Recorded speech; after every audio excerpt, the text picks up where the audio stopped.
Bueno, ahora les comentábamos y les mencioné síndrome de alienación parental. Este conjunto de síntomas es el que se da en muchísimas parejas y se produce en los hijos más bien cuando uno de sus padres, mediante distintas estrategias o manipulación, pues impide, obstaculiza o destruye la relación con cualquiera de los otros progenitores. Así que hoy queremos hablarles de esto y queremos hablarles de una iniciativa, que hay una ley que si esto se da en la pareja, pues podría ser eventualmente castigado hasta perder la patria potestad. Sí, exactamente, Pati. Y para eso hoy tenemos a 3 invitados de lujo. Tenemos al doctor Jeffrey Mucio. Buenos días, gracias por acompañarnos. Doctor, tenemos nosotros al abogado Arcelio Hernández. Muchas gracias. Y con nosotros la psicóloga Constanza Rangel. Hola, buenos Muchas días. gracias por acompañarnos esta mañana. Bienvenido, Muchas gracias. Bueno, y para poner esto en contexto vamos a ver la historia justamente porque el tema de la manipulación es muy frecuente y vamos a ver 2 casos. El primero de un joven que dice que su madre lo manipula para que le saque dinero a su papá, y en otro caso el de una mujer que asegura que cuando sus hijos van a visitar a su padre vienen completamente transformados. Así que vamos a ver estos casos. Los números revelan que por cada 2 matrimonios hay un divorcio en Costa Rica. Dentro de esos matrimonios van niños que muchas veces salen afectados con la separación de sus padres. Sin embargo, el tema se puede llevar bien mientras tengan una buena relación. Pero a veces algunos padres quieren ver a su hijo así, como un robot que causa problemas en la relación. Sí, le hablamos de esa manipulación para buscar algo que quiera alguno de los dos. Para que lo entienda mejor, le vamos a presentar 2 casos. El primero es el de Josué. Tiene 18 años, pero aún recuerda cómo su madre lo utilizaba para que su papá les diera dinero. Según él, si llegaba con poco dinero a la casa, la mujer se enojaba. Ella le decía que como era su madrastra y le preguntaba por todos los detalles de la casa de su papá. Me decía que le pidiera plata a mi papá porque estábamos en una mala situación y a mí por supuesto me daba vergüenza, ¿verdad? Y me sentía incómodo, pero no sabía cómo pedirse, la verdad. El otro caso es el de Luisa. Ella acaba de entrar en un proceso de divorcio. Su ex esposo ya se volvió a casar, pero según esta mujer, cada vez que sus 3 niños van a la casa del papá o se quedan a dormir, vienen en contra de ella. Es algo terrible, porque vienen insoportables, porque les dice que no me hagan caso, que yo estoy loca, que todo lo que yo les digo está mal, con tal de él quedar como un buen papá. Josué asegura que la relación entre sus papás sigue igual, pero él se percató de que lo utilizaban como un robot. Mientras tanto, Luisa no sabe a quién recurrir para que su ex esposo no inyecte veneno sobre sus hijos, como ella lo asegura. Doctor, delicadísimo. Cuando un padre o una madre empiezan esta manipulación, ¿verdad?, con los hijos, digamos, realmente los afectados son los hijos, se pueden enfermar, inclusive la persona que está siendo afectada como progenitor también. Bueno, Patricia, hay que individualizar 2 casos. Estamos hablando del hecho donde el padre o madre que está pasando por este tipo de situación realmente quiere y busca un acercamiento con su hijo. Caso contrario, con los padres o madres que sencillamente abandonan a sus hijos y realmente los descuidan y ya se pierden del mapa, ¿verdad? Entonces, en este caso, decir la palabra síndrome realmente es una palabra muy fuerte. Tal vez es la palabra que realmente no ha hecho que las investigaciones vayan avanzando, porque realmente se habla de un síndrome cuando una persona presenta un conjunto de características clínicas en donde a repetición se va dando y va progresando, y por lo tanto una separación es tal vez posiblemente un momento emocional. Entonces puede llamarlo usted como abuso, como agresión, pero realmente los implicados en este caso son los niños, que salen realmente bastante afectados, y la familia que no tiene la guardia y crianza de ese niño. Entonces, claro que la salud sí se ve implicada en los niños. Aparte de eso, puede añadirle usted los niños en etapa preescolar, porque mis padres no vienen a mis actividades. Tengo una pacientita de escasos 4 años en donde me dijo a mí que el deseo de ella es que sus padres no estén peleando. Un niño de aproximadamente 6 años, en donde problemas de gastritis, problemas de aprendizaje, dificultades en el trastorno del sueño. Entonces realmente yo aquí como médico estoy luchando porque si en las calles, Patricia, hacemos movimientos para evitar lo que es el infanticidio, pues muchas veces no nos damos cuenta que los padres estamos matando emocionalmente a nuestros hijos. Entonces es algo que realmente hay que tomar conciencia, porque es una generación que va creciendo y que realmente se está viendo bastante afectada. Con doña Constanza, una pregunta para usted. Dime. ¿Por qué hay muchas parejas que le meten miedo a los hijos cuando ya la otra parte de la pareja ya no quiere tener ninguna relación con la mujer o con el hombre? Ok, hay un principio básico que creo que tenemos que aclararnos, y es que generalmente cuando ocurren disputas de pareja que llevan a una separación, sea legal o no, porque eso también es importante aclarar, ¿verdad? No necesariamente están divorciados, pueden estar separados y ya puede haber este problema de desparentalización.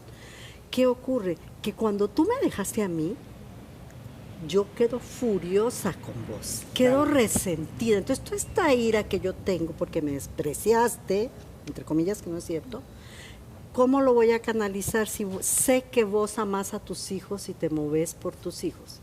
Es que este es el problema en esta sociedad patriarcal, que usualmente los papás, como decías vos, se van, qué rico, pero ahora hay un montón de jóvenes como ustedes que se preocupan mucho por sus hijos y que son papás, mamás. Entonces, cuando se separan, de verdad quedan destrozados. Entonces, yo ya sé cuál es el arma o el botín que voy a utilizar para dañarte a ti. Pero dañan al niño. Pero es un botín, lo pisoteo, es una pelota que aviento. En vez de aventarte una piedra, Patricia, te aviento a mi hijo. Pero eso ¿Me es consciente. entiendes? No, no es consciente. Ahora, todavía, digamos, me dejaste, pero espérate que encuentre que andas con otra o con otro. Claro. Bueno, ahí Claro. sí. Sí. Ah, entonces ahí la ira, puede ser que un tiempo yo me la jugué contigo y te manipulaba, pero ahí lo mantenía. Pero puede llegar un momento en que te fuiste con otra mujer o te fuiste con un hombre y entonces yo ya no lo puedo soportar y no me importa. Te voy a dar algunos casos en una investigación que hicimos a nivel de San José. No fue una investigación en todo el país. Ni fue una muestra representativa. Lo hicimos con los casos del segundo circuito de Goicoechea, hace 3 años. Por ejemplo, una señora que inventó abusos sexuales hacia sus hijas de parte del padre, de las 2 hijas. ¿Ya? Estamos hablando de algo, ¿En serio? de lo más grave. Pero además Acción. estás involucrándolas a ellas en todo este escenario. No, pero espérate, entonces hay que ir a el Poder Judicial, las niñas tienen que pasar por, ¿cómo se llama esto? Peritajes forenses. Claro. O sea, porque todavía es que se inventó la mentira y la dejamos ahí. Sí. No, porque yo te tengo que llevar a peritar. Sí, hasta el fondo. Hasta el Ajá, fondo. que se encontró que no. Entonces la madre seguía diciendo que sí. Entonces entró hasta el Hospital Nacional de Niños. Y a la fecha de hoy, este caballero no tiene relación con sus hijas. Porque el problema no es solamente el daño que te causa a ti en ese lapso de sufrimiento y además tu honra de que piensen que tú incestuaste a tus hijas, porque ese es otro prejuicio. Si un papá duerme con los chiquitos, problema. Si la mamá duerme con los chiquitos en la misma cama, no hay problema. ¿Ves? Todos los prejuicios patriarcales que tenemos. Perdona, y aparte Sí. de eso, Verónica, hay que añadirle que el niño tiene que pasar por un proceso de psicología forense, Claro. de psiquiatría Ajá. forense, examen físico. Es un Examen trauma físico. agregado a la separación. Exacto. ¿Ya? Y es sencillamente por una manipulación, porque Claro. esta patología es impresionante cómo el niño pasa a percibir los rencores o los dolores o los resentimientos de la persona que fue abandonada. Entonces el niño llega a tener un ¿A partir papel... de qué edad puede percibirlo? ¿Y cuál Ah, es? Desde que nace, o sea, 2, Eso 3 iba a decir, años. Sí, porque desde mucha el gente inicio. dice, no, es que son No chiquitillos y entiende. no cuentan No, nada. hombre, no. Jamás. Puede Sí. pasar y yo puedo hacerlo Sí. como esta persona Sí. porque chiquitillo. está Al en revés, otra. entre más pequeño como su subjetividad se está construyendo, porque Puede lo que marcarlo quiero- mucho más. O sea, el énfasis que yo quiero hacer es que no es solo el daño de que yo te inventé que abusaste de mis hijas, no. es que mis hijas van a sufrir trastornos de identidad y en su ejercicio de la maternidad y en su sexualidad gravísimos. O sea, no queda solo en el daño que te hago a vos o a vos, queda en el daño de ellas. Y dependiendo de qué tanto tiempo, eso lo sabrás y puedas hablar de ello, qué tanto estuvieron expuestas a este proceso, el daño es más grave, por un lado. Y segundo, cuando retornan a los padres, porque tengo casos también de chicos alienados a los 10 años, 12, que ahora tienen 21 y ya volvieron con sus papás.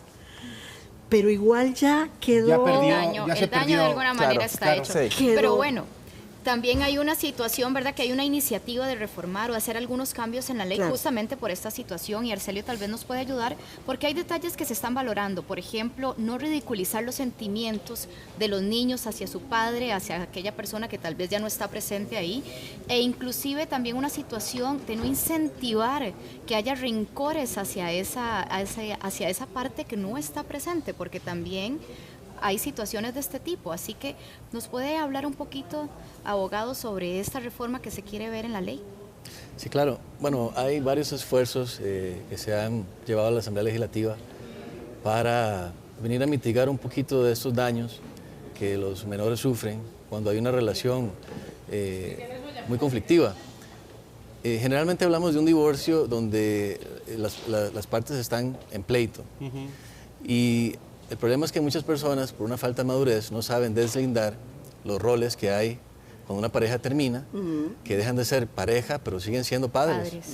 Entonces, esa falta de madurez los lleva de una forma egoísta a utilizar a los hijos como un medio de venganza, como un medio de herir y lastimar al otro. Y como decía la doctora, sabiendo que pues la otra persona, sea el papá o la mamá, pues es muy importante para esa persona su relación con su hijo, voy a castigarlo metiéndole ideas, transformando la conciencia de ese menor para destruir ese vínculo, para lastimar ese vínculo. Y lastimosamente nuestro sistema judicial, por su lentitud, viene a convertirse en otro actor en esto. O sea, porque yo tengo casos en el despacho, para no hablar siempre de los hombres, tengo una cliente... eso quería decir yo, ¿verdad? Que no quede la idea de que son los hombres víctimas. No, pueden ser hombres o pueden ser mujeres. Cualquier género. Tengo una señora que tiene 4 años porque el papá dijo que le jaló la oreja a uno de los niños y entonces hizo todo un proceso judicial de abuso de patria potestad y una suspensión de la patria potestad, y lleva 4 años viendo a sus 2 hijos 1 hora por semana en el juzgado segundo de familia aquí en San José. Entonces, esa es la visita que tiene ella. O sea, es una situación... ¿Esta motivación por venganza es muy común, Arcelio? Pues lo que pasa es que lo que es más común son los divorcios, ¿verdad? Si vemos las estadísticas, por cada 2 matrimonios, en el 2014 por cada 2 matrimonios hay un divorcio. Y máximo duran 2 años. En el 2013 al haber más divorcios, 25.200 divorcios de padres con hijos. Entonces, que ahí es donde viene el problema. Entonces es impresionante la tasa de divorcios que está manejando nuestro país. Y ahí también entra el problema de cultura, como decíamos, porque no se sabe deslindar esos 2 roles. Yo creo en lo que yo llamo una reconciliación parental.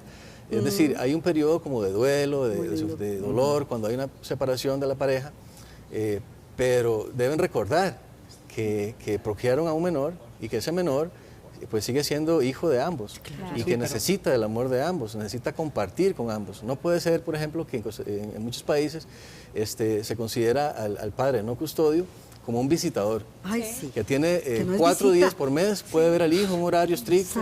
Es decir, eso me parece que es violentar los derechos del menor a tener esa figura en su vida. Hay una frase peor todavía, que es: yo no necesito a ningún hombre para criar a mi hijo. O sea, es que ¿dónde tiene que ver una cosa con la otra? Las necesidades del niño son otras. Bueno, a ver, ahora mencionabas, Jeffrey, por ejemplo, que atendés pequeños desde 4 años, no sé si tenés menores o mayores, pero bueno, pérdida del sueño, mencionaste problemas de gastritis, inclusive sabemos que hay niños que se orinan en la cama, hay un montón de situaciones diferentes porque son el producto de lo que están viviendo, ¿verdad?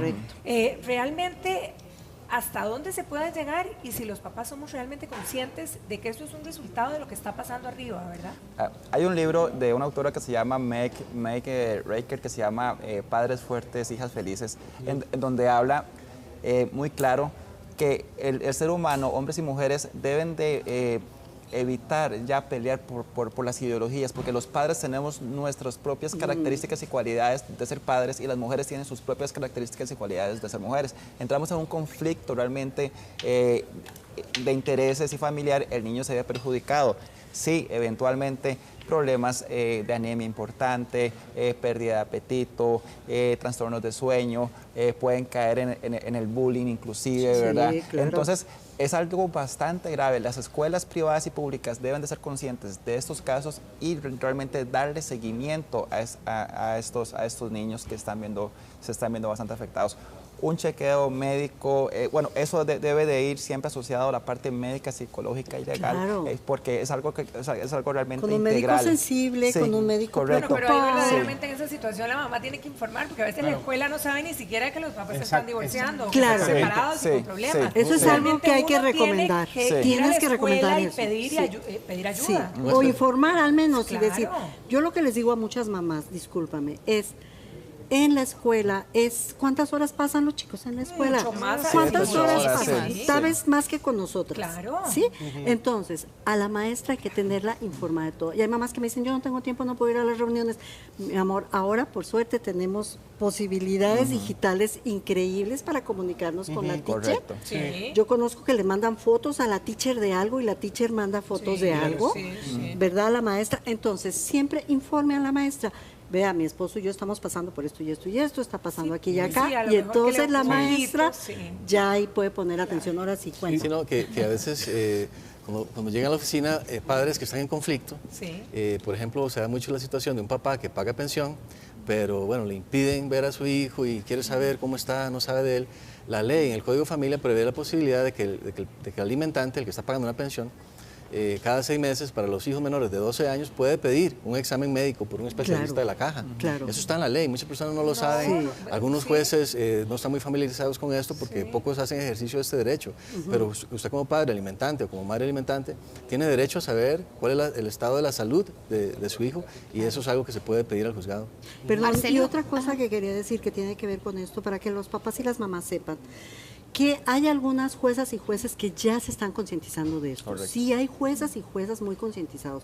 En la práctica privada no hay tanto todavía y pueden ser sujetos también de limitaciones en el ejercicio de sus derechos, ¿verdad? Porque no todo el mundo está formado como en el ejemplo que estás dando. Pero otro derecho que tienen también es la solicitud se llama visita supervisada, no nos gusta visita. Algunos jueces de aquí le cambiaron y se llama régimen de interacción parental. Eso es. Eso es visitas. Ahora ya se llama régimen porque tu hijo no es una visita. Tu hijo es tu hijo, ¿verdad? Aunque esté 2 horas. Pero bueno, que sepan papás y mamás que pueden solicitar, no necesitan un trámite legal necesariamente a través de abogado, pero pueden solicitar régimen de interacción parental supervisado. ¿Por alguien del PANI o por alguien eso significa que un tercero? Tú no visitas a tu hija en la casa, sino que la visitas en el juzgado. No, pero es muy interesante porque así las terapeutas que trabajan en el juzgado, la misma jueza en una cámara de GESEL, se puede sentar y observa la interacción, porque yo te acuso a vos de que vos le jalaste la oreja y lo maltratas, pero tú solicitas, entonces tú vas a las visitas, las mamás van y los papás más, y ahí se nota como la niña, al principio es como así, porque está alienada, pero al ratito tú le haces cosquillitas o algo, y ya tu hija vuelve, ¿verdad? Y eso lo ve el terapeuta, la jueza, trabajo social, entonces este es un recurso también muy importante que podríamos Y yo quería usar. preguntarle, Arcelio, con el tema de esta ley, esta reforma que se quiere hacer, la patria potestad. Se puede, porque una de las cosas es que llegar, inclusive si se le está haciendo daño a los niños, se podría llegar a cambiar la patria potestad, a perderla en todo caso. Antes de hablar de la patria potestad, voy a hablar sobre eso, pero quería decir que en México, en Acapulco primero y en varios estados, se han creado centros de convivencia familiar que sirven como un lugar de mediación para la entrega de los niños, por ejemplo, cuando hay relaciones conflictivas, para ver si de verdad...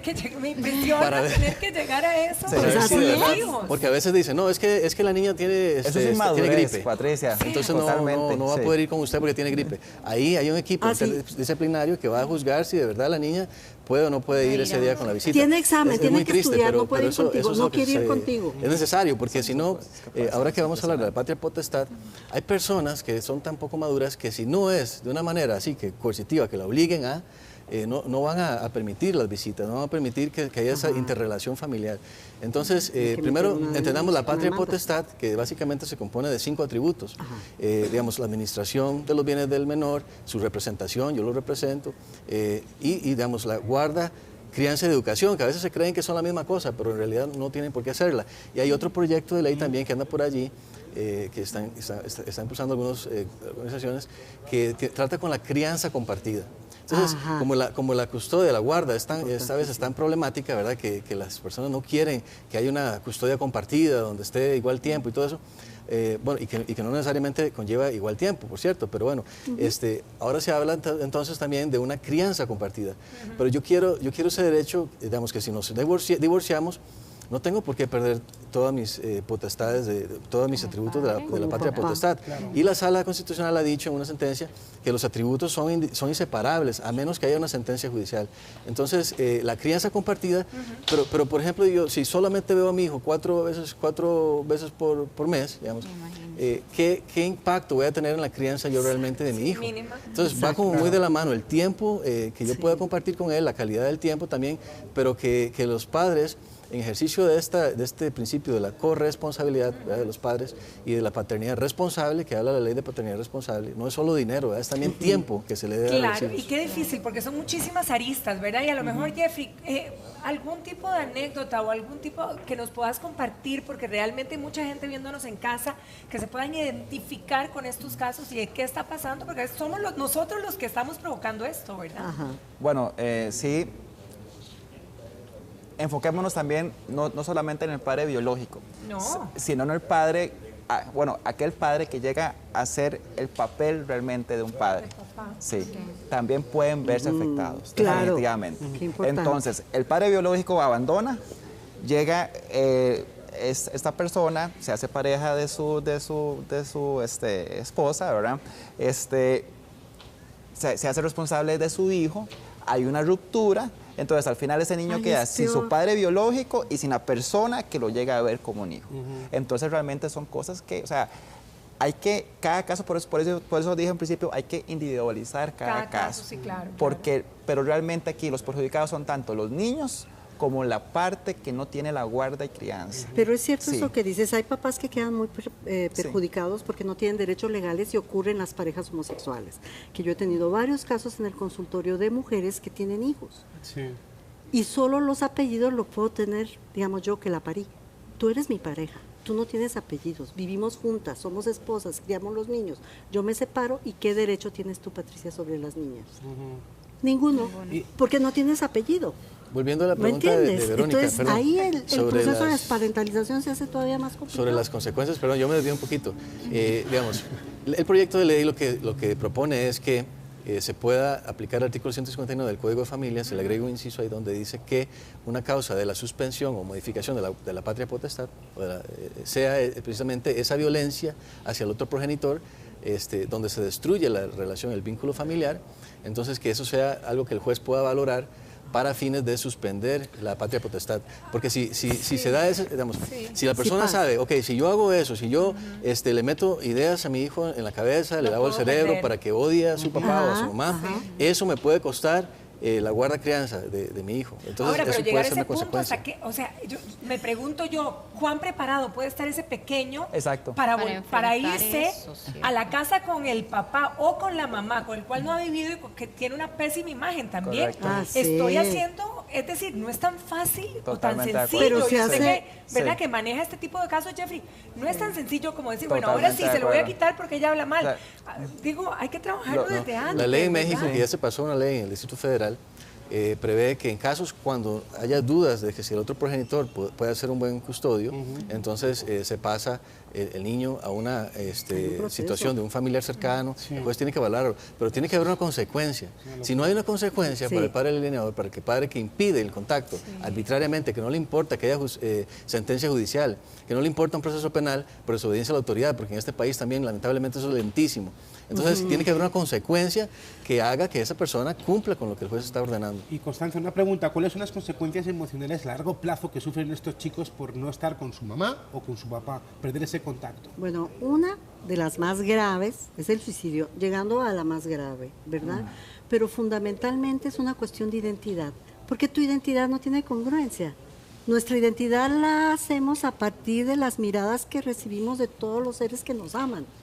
Y ¿cómo me voy a identificar yo con vos si eres un monstruo? Y yo soy un varón, por ejemplo, y tú eres mi papá.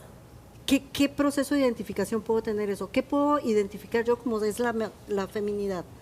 Que el ser mamá sea dañarte, que vos seas el cajero, como les digo yo a los papás, hay papás y mamás que son cajeros automáticos, nada más solamente.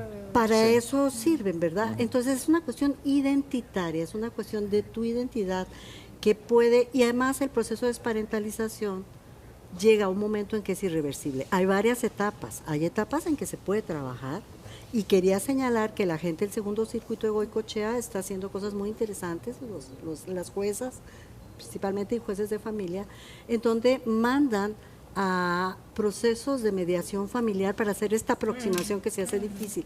Entonces, ellos, por ejemplo, no se dice sentencia, ¿cómo se dice en familia? No, por resolución, resuelven que vayan a mi consultorio, por ejemplo, ¿verdad? Y tienen que venir los dos papás, claro. Obligados. Sí. Es obligado, para a partir de ahí tomar la decisión. Entonces ya están llevando esto, creo yo, con mucha conciencia. Como les digo, ya está habiendo cierta conciencia, porque como dice Patricia, no los puedo pegar. Una responsabilidad, ¿verdad? Uno no puede simplemente... Y el Estado no se puede hacer cargo porque no cuenta con personal suficiente. Claro. Tiene personal muy calificado, pero no personal suficiente.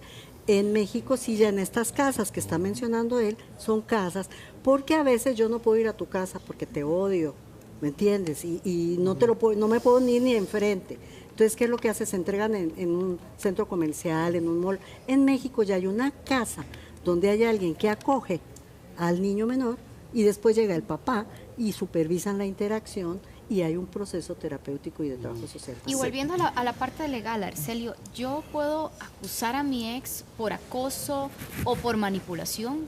¿Podría llevarlo a la corte? Si tienes dudas también de que pueda existir esa posibilidad. Hoy por hoy, ¿se puede? Exactamente. Sí se puede,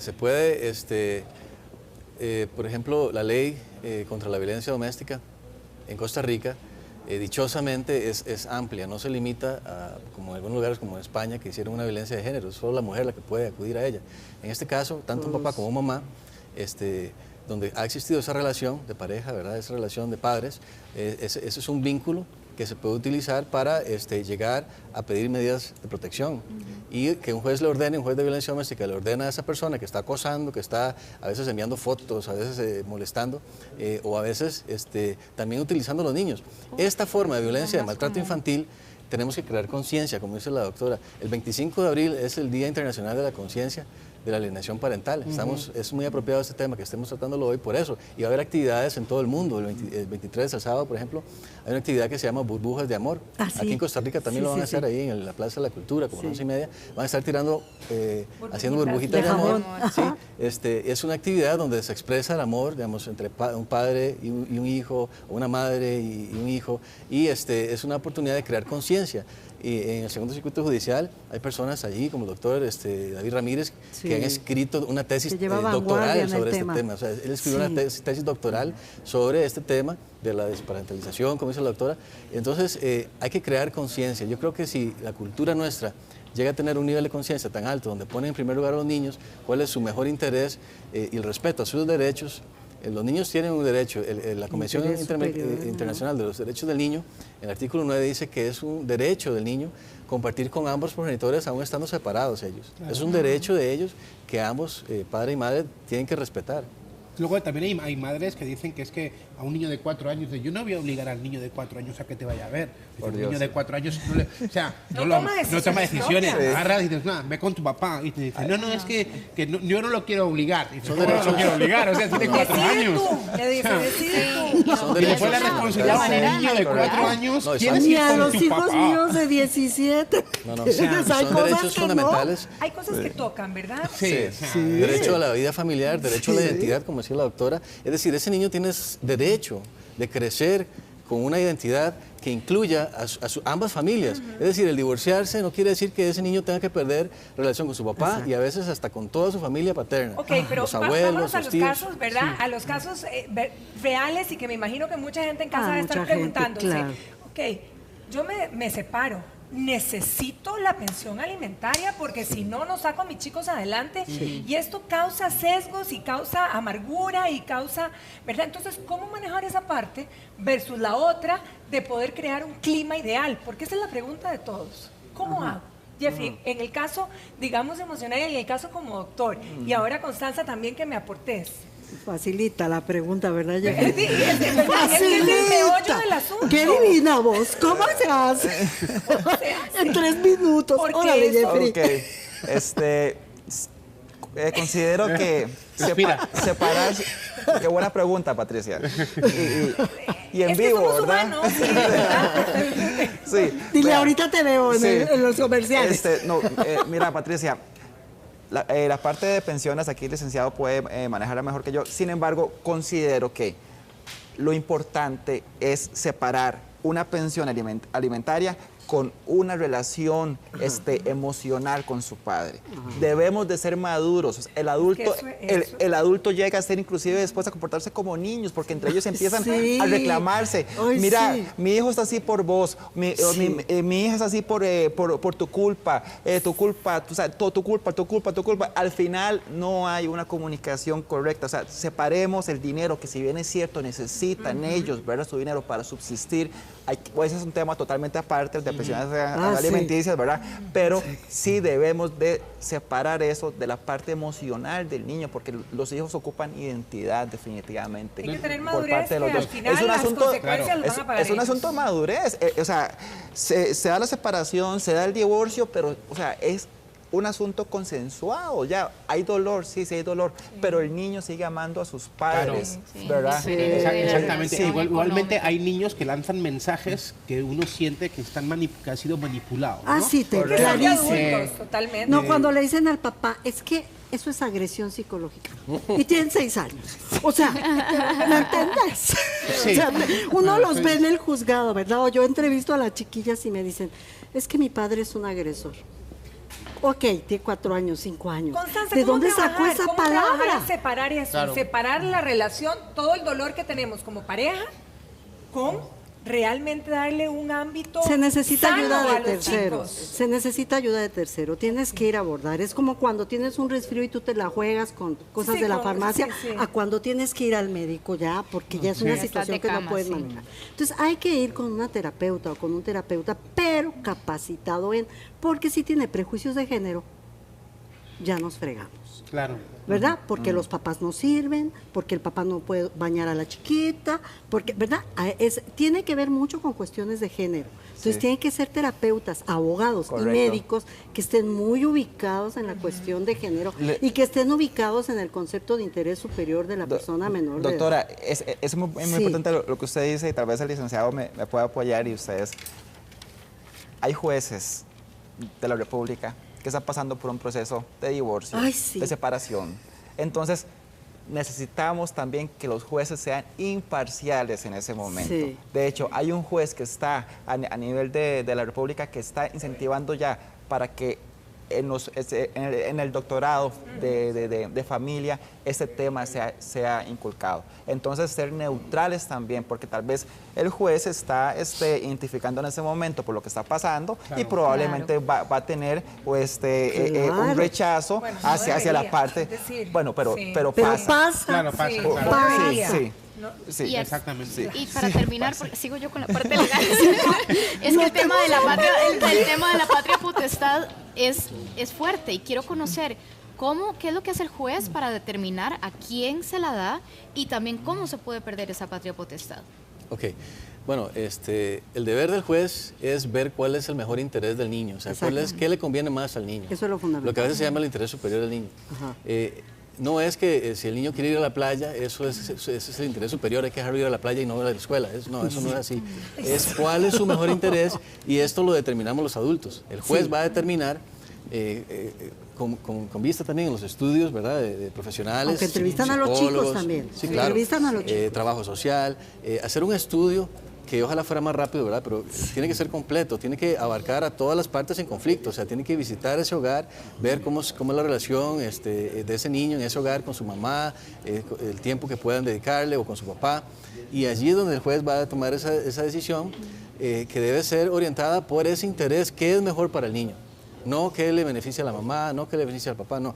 Es qué es mejor para el niño, obviamente respetando también los derechos de ambos progenitores, porque también ellos tienen derechos. A veces se quiere anular los derechos de los padres, ¿no? Los padres tienen derecho a la vida familiar. Eso está garantizado en la Convención Interamericana de Derechos Humanos. También los niños tienen también deberes hacia sus padres, deber de obediencia, etcétera. Claro, o sea, no es que solamente tengan derechos y nada más, no. Pero sí el interés, el superior del niño quiere decir qué es mejor para ese niño, qué le va a dar una mejor oportunidad de que su vida sea una vida más completa, satisfecha, satisfactoria, que pueda llenar todas sus necesidades. Y eso es el norte que debe seguir un juez a la hora de determinar si va a separar los atributos de la patria potestad, si le va a dar la guarda a la mamá o al papá. Es el juez el que tiene que tomar en cuenta todos los estudios y juzgar, tomar esa decisión. Es un papel que es difícil, es muy duro, muy difícil, y más con nuestros juzgados tan llenos de casos, ¿verdad? Como están. Tienen así pero el ese escritorio es el de deber del juez, expedientes, ver qué es lo mejor para el niño, con toda la prueba que tiene en el expediente, ¿verdad? Tomar esa decisión, tomando como primera consideración el futuro y el bienestar de ese niño. Excelente. Licenciada, muchísimas gracias. Constanza, Jeffrey. Gracias a ustedes. Muy amables. Casa. Claro que sí. Y bueno, tarea titánica, pero responsabilidad de los padres, y seremos padres hasta el último día de nuestra vida. Exactamente, si nos dejan. Como dice la canción, ¿no? Bueno, 8:26 de la mañana, momento de hacer nuestra primera pausa comercial, pero hablamos de la gelatina. Sí, eso de que cuando están enfermos les dan gelatina, pues tiene su ciencia, inclusive para las personas que hacen también muchos ejercicios les puede beneficiar. Y además, mujeres, nosotros muchas veces cuando llega ese momento de la menstruación y de la regla nos llega demasiado. Bueno, hoy también le tenemos el punto final, cómo ayudarnos en esta situación. Después del corte comercial, esto y muchísimo más. Ya casi regresamos.